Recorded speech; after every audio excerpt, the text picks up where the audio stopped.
You're minding your own business in an art gallery when all of a sudden a movement occurs out of the corner of your eye. It couldn't be. You break into a cold sweat and look around for the nearest exit. But it's too late. It's happening. It's performance art. Why? Why has my precious fourth wall been violated? Why must I be forced to endure this inevitable awkwardness? This is the case for performance art.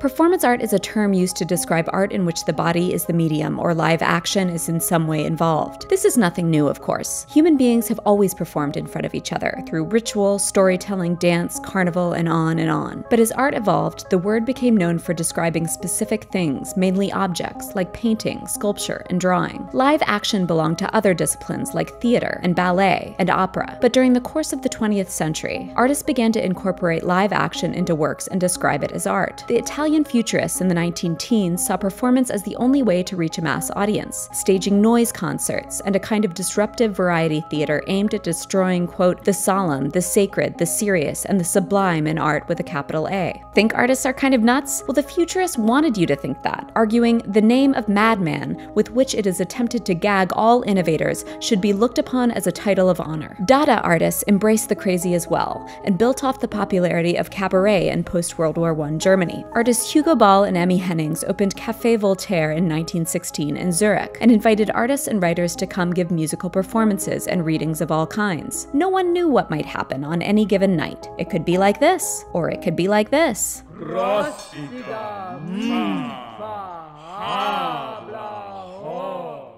During the Weimar years, the Bauhaus was the first institution to offer a specific performance class, reinforcing it as a medium in its own right. Avant-garde theater flourished across Europe, and early surrealist Antonin Artaud theorized what he called the theater of cruelty, proposing a direct communication between the spectator and the spectacle, engulfing the spectator into the action, writing, "We abolish the stage and the auditorium and replace them by a single site, without partition or barrier of any kind, which will become the theater of the action." After World War II, Black Mountain College in the US became a hotbed of experimental interdisciplinary practice, with avant-garde composer John Cage teaching classes and staging collaborative productions. They put on a version of Eric Satie's surreal The Ruse of Medusa, featuring Merce Cunningham as Mechanical Monkey, Buckminster Fuller as Nonsensical Baron, and sets by Willem and Elaine de Kooning. Cage shared with his students his understanding of music as it relates to Zen Buddhism, that art should not be separate from life, but an action within life, with all of the accidents and chaos and occasional beauty that entails. Participants in his productions were given loose scores that left a lot to interpretation,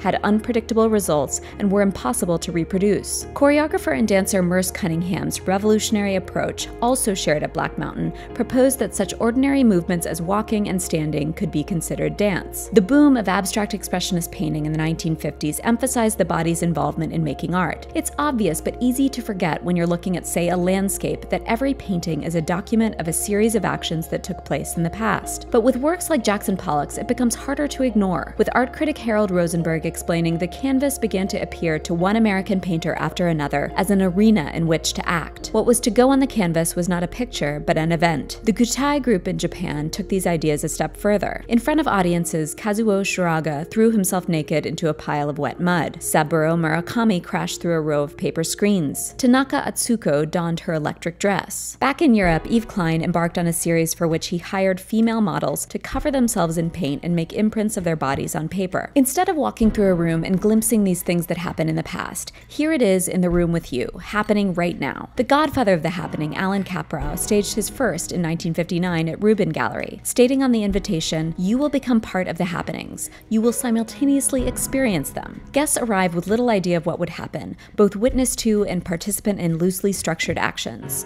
left to make of it what they could. Caprow called it what he did because it was, quote, something spontaneous, something that just happens to happen. Artists associated with the Fluxus movement presented ordinary events as art, considering anyone and everyone to be an artist. At a 1962 Fluxus festival, Ben Patterson performed Variations for Contrabass, where he agitated its strings using a variety of unusual materials. Namjoon Paik dipped his necktie and head in paint and drew a line along a 13-foot roll of paper. Alison Knowles made a big salad and shared it. Much of it was playful, but for others it was dead serious. Joseph Beuys gave lectures and staged dramatic actions, enacting what he called social sculpture to try to change consciousness, believing art can and should transform your everyday life. In Vienna, a group of artists pursued what they called actionism, calling it not only a form of art, but above all an existential attitude. Hermann Nietzsche enacted ancient rites, which he described as an aesthetic way of praying, and Valie Export invited the public to reach into a curtain box to touch her unclothed body, a humorous but indicting action questioning the objectification of women's bodies. Performance came into its own in the turbulent 60s and 70s. The civil rights movement and second-wave feminism underlined the fact that the body is political, and artists seized on its potential. Carolee Schneemann explained, "In 1963, to use my body as an extension of my painting constructions was to challenge and threaten the psychic territorial power lines by which women were admitted to the art stud club. Through performance, female bodies and black bodies and queer bodies, and bodies that bring together multiple identities, could be reclaimed, reasserted, and represented through many lenses, not just by white men this time, but by the actual persons in question. The minimalists were interested in phenomenology, or the study of consciousness from particular points of view, and so were performance artists. Inserting live bodies into artworks was an immediate way to unsettle the delusion that a universal perspective exists, insisting that every body is a self, inscribed by events, language, history, and identity, and is always in perpetual flux. These selves did lots of things. They became part of paintings. They wore paintings. They positioned themselves in space and in nature. They positioned others in space. They performed tasks, and they asked others to perform tasks. They made constructions specifically to hold their bodies. They followed strangers. They took on other identities. They asked questions. They created stores. They subjected themselves to danger. They tested their endurance. They turned the audience into the performer. They completely merged art and life. They explored desire, androgyny, sexuality, exoticism, and the burden of art historical representation. Since the 70s, performance art has been a relatively constant fixture in the world of art, used internationally to examine a wide range of issues. It's been documented and exhibited, but is largely resistant to commercial forces, offering artists a way to make work outside of the often oppressive market system.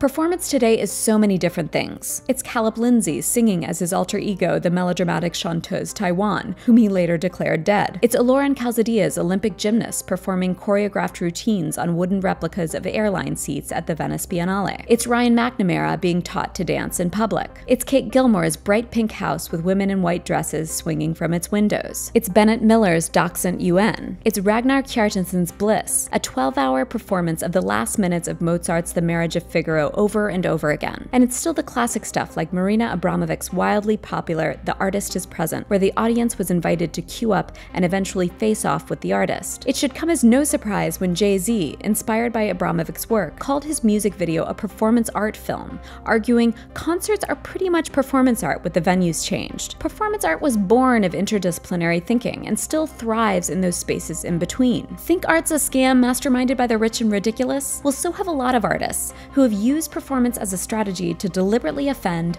upend tradition, and remake art from the inside. Performance art was born of a desire to flatten hierarchies inherent in traditional art forms, so that the artist could reach an audience directly, rather than through coded forms or the separation of a canvas or frame. It wasn't so much that people wanted to make something called performance art, but more that these activities seeped out from other disciplines where they no longer quite fit in. As with any art, it's up to you to decide whether or not you think it's any good. But the way into performance is to allow yourself to be made uncomfortable by it, to admit your feelings of suspicion, fear, dislike, or claustrophobia. Performance art can give you room to think about who you are, where you are, and how you relate to those who are not you. It can allow us to contemplate the rules, written and unwritten, of any given space or place. Performance can make you uncomfortable because that's what it's supposed to do.